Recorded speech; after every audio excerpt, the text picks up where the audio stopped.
الحمد لله كفى وسلام على عباده الذين اصطفى أما بعد فأعوذ بالله من الشيطان الرجيم بسم الله الرحمن الرحيم أنعم الله عليهم من النبيين والصديقين والشهداء والصالحين وحسن أولئك رفيقا وقال النبي صلى الله عليه وسلم لو كان بعدي نبيا لكان عمر ولكن لا نبي بعدي او كما قال عليه الصلاة والسلام۔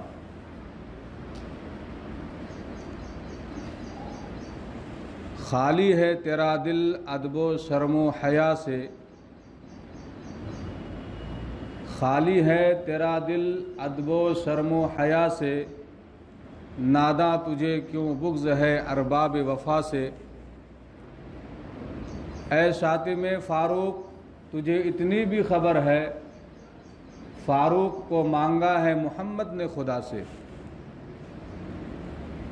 احساس صداقت رکھتا ہوں، آئین عدالت رکھتا ہوں، ایمان سے مجھ کو الفت ہے، اسلام کی حلاوت رکھتا ہوں،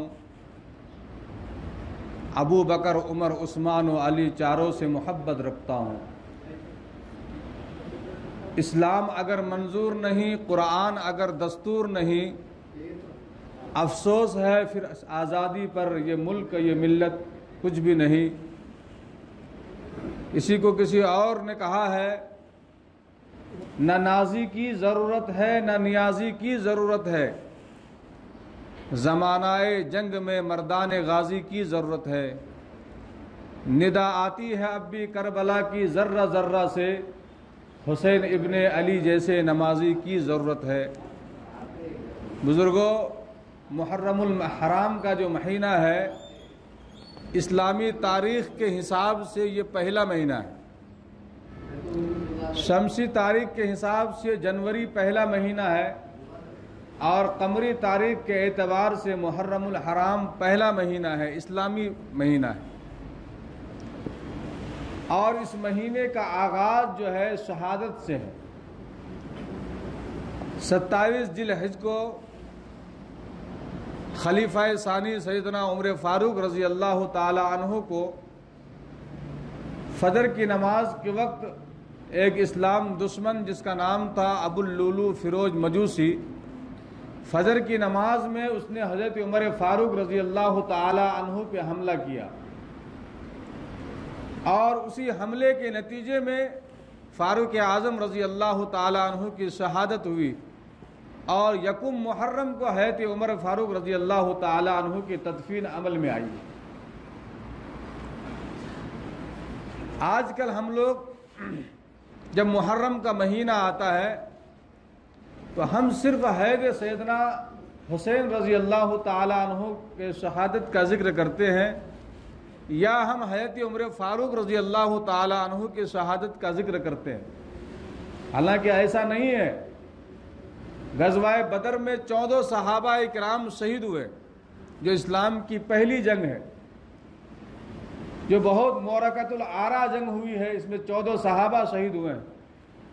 بدر کے اندر 70 صحابہ شہید ہوئے ہیں، حنین میں، مستلق میں، دیگر غزوہ میں اور سرایا کے اندر صحابہ اکرام شہید ہوئے۔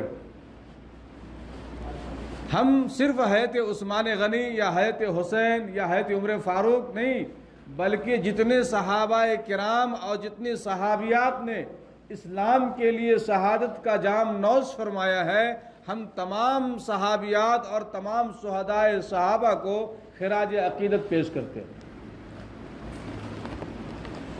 ہمارا یہ موقف نہیں ہے، ہمارا یہ مقصد نہیں ہے کہ کسی کو اونچا یا کسی کو نیچا دکھانا، بلکہ اللہ تعالیٰ نے جن کو جو مقام دیا ہے وہ مقام پر اس کو رکھنا ہے۔ اللہ کے نبی صلی اللہ علیہ وسلم کے بعد صحابہ میں سب سے اونچا مقام اللہ تعالیٰ نے سیدنا صدیق اکبر رضی اللہ تعالی عنہ کا رکھا ہے۔ اللہ کے نبی صلی اللہ علیہ وسلم مکہ سے ہجرت کر کے حبشہ گئے، وہاں آپ کو کامیابی نہیں ملی، پھر آپ نے طائف کا سفر کیا، آپ کو طائف میں کامیابی نہیں ملی، پھر آپ مایوس تھے۔ اسی مایوسی کو، اسی غم کو دور کرنے کے لیے اللہ تعالیٰ نے آپ کو معراج کا سفر کرایا۔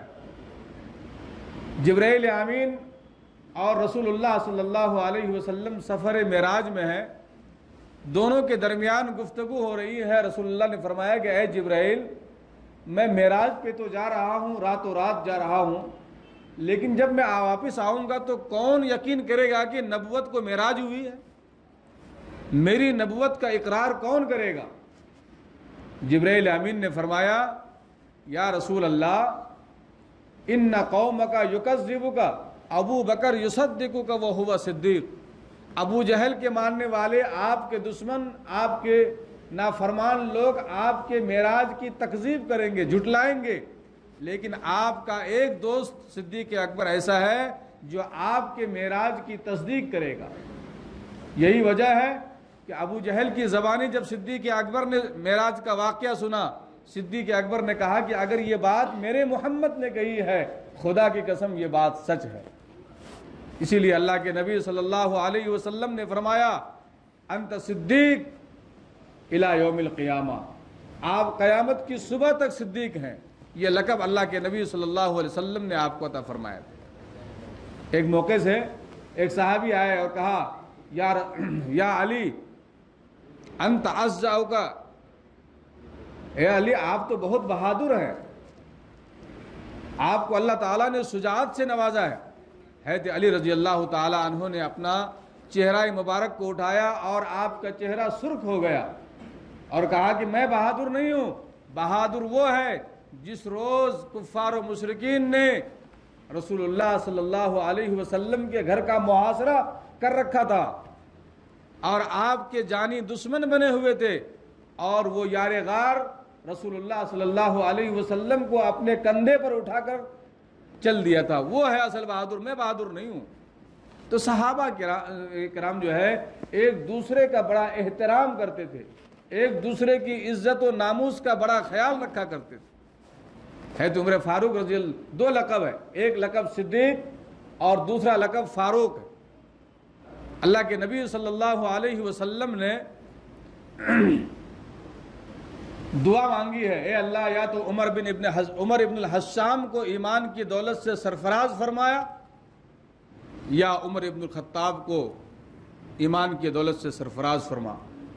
اللہ کے نبی صلی اللہ علیہ وسلم نے جب دعا کی ہے تو اللہ کی طرف سے قبولیت کا پیغام آیا کہ اے نبی، میں عمر ابن الخطاب کو ایمان کی دولت سے سرفراز فرماؤں گا، آپ کو دنیا میں بھی آپ کے ساتھ رکھوں گا اور مرنے کے بعد بھی آپ کے پہلو میں لٹاؤں گا، اور قیامت کے دن بھی آپ کے ساتھ ہی اس کو اٹھاؤں گا، اور میدان محشر میں آپ کے حواریین میں اس کو شمار کراؤں گا۔ جب اللہ کے نبی صلی اللہ علیہ وسلم مکے میں تھے اور 40 لوگوں نے صرف ایمان قبول کیا تھا، جس میں حضرت علی رضی اللہ تعالیٰ عنہ بھی داخل تھے، اور 16 عورتوں نے ایمان قبول کیا تھا، لیکن اسلام کو طاقت نہیں ملی تھی، اسلام کو پذیرائی نہیں تھی، لوگ مکے کی سرزمین پر علی الاعلان نماز ادا نہیں کر سکتے تھے۔ اسی درمیان اللہ تعالیٰ نے اللہ کے نبی صلی اللہ علیہ وسلم کی دعا کو قبولیت عطا فرمائی، اور عمر فاروق رضی اللہ تعالیٰ عنہ تلوار لے کر کے رسول اللہ صلی اللہ علیہ وسلم کے دربار میں حاضر ہوئے۔ حضرت حمزہ رضی اللہ تعالیٰ عنہ نے دیکھا کہ ننگی تلوار لے کر عمر آ رہے ہیں، لگتا ہے کوئی اور ارادہ ہے۔ حضرت حمزہ رضی اللہ تعالیٰ عنہ کھڑے ہو گئے اور کہا اے عمر، میرا نام حمزہ ہے، میں اس سرزمین کا شیر ہوں، اگر تیرا ارادہ ہے کہ رسول اللہ صلی اللہ علیہ وسلم سے مقابلہ کرے گا تو یاد رکھ رسول اللہ سے بعد میں مقابلہ ہوگا، پہلے تجھے 2 ہاتھ مجھ سے کرنی پڑے گی اور میں تیرے پر کچھے اڑا دوں گا۔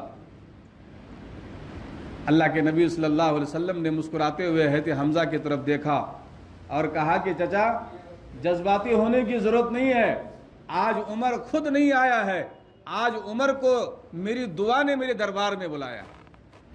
رسول اللہ صلی اللہ علیہ وسلم کے دربار میں حضرت عمر رضی اللہ تعالیٰ عنہ آئے اور حلقہ بگوش کلمہ شہادت پڑھا اور اسلام میں داخل ہو گئے۔ اس کے بعد اللہ کے نبی صلی اللہ علیہ وسلم جذبات میں آئے اور آپ نے نعرہ لگایا، نعرہ تکبیر، اللہ اکبر کے نعرے لگے، اور حدیث میں آتا ہے کہ یہ نعرہ اتنا زور سے لگا ہے کہ مکے کی پہاڑیوں تک وہ آواز گونجی ہے، مکہ کی گلیوں گلیوں میں آواز آئی۔ ابو جہل نے جب آواز سنی، عتبہ، عتیبہ، شیبہ، نضر بن حارث، سمجھے نہیں، عتبہ بن معیط، جب یہ بڑے بڑے جو گرو گھنٹال تھے، جو اسلام کے دشمن تھے، انہوں نے جب یہ آواز سنی نعرہ تکبیر اللہ اکبر کی، تو وہ لوگ پہاڑی کی طرف لپکے کہ کیا ہو گیا۔ دیکھا رسول اللہ صلی اللہ علیہ وسلم ہیں، صحابہ کرام ہیں۔ اس وقت اللہ کے نبی صلی اللہ علیہ وسلم نے کہا کہ لوگوں سے کہہ دو کہ عمر جو ہے محمد کا غلام بن چکا ہے، اب اسلام کو پذیرائی ملے گی۔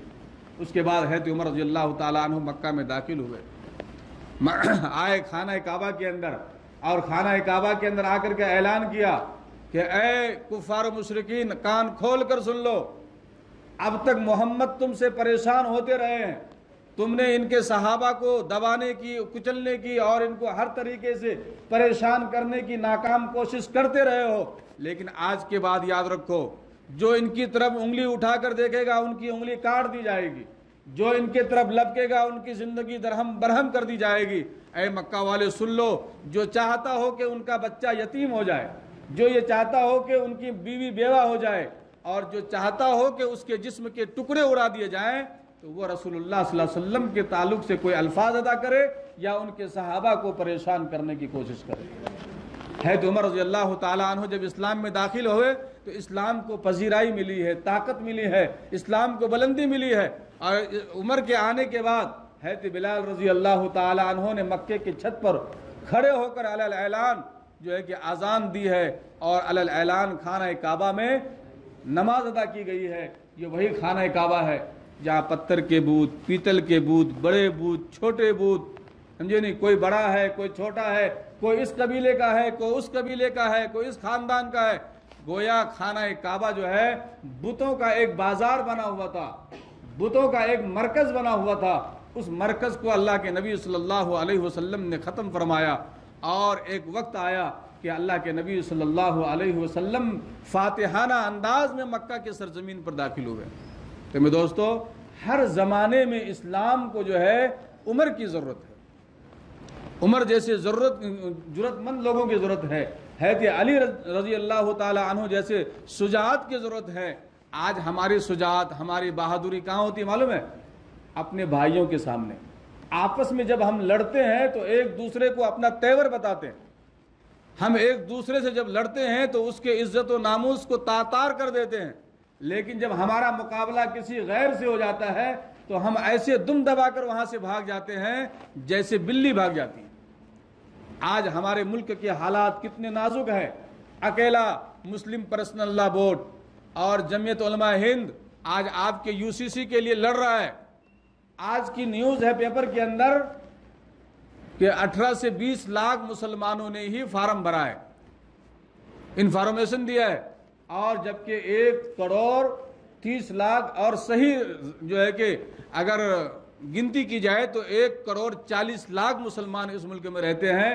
ہم نے آدھے مسلمانوں نے بھی فارم نہیں بھرا ہے۔ جھارکھنڈ کا رپورٹ 0 ہے، اور جہاں سب سے زیادہ مسلمانوں کا رہنما ہے UP میں، وہاں کی جو رپورٹ ہے وہ 6% ہے۔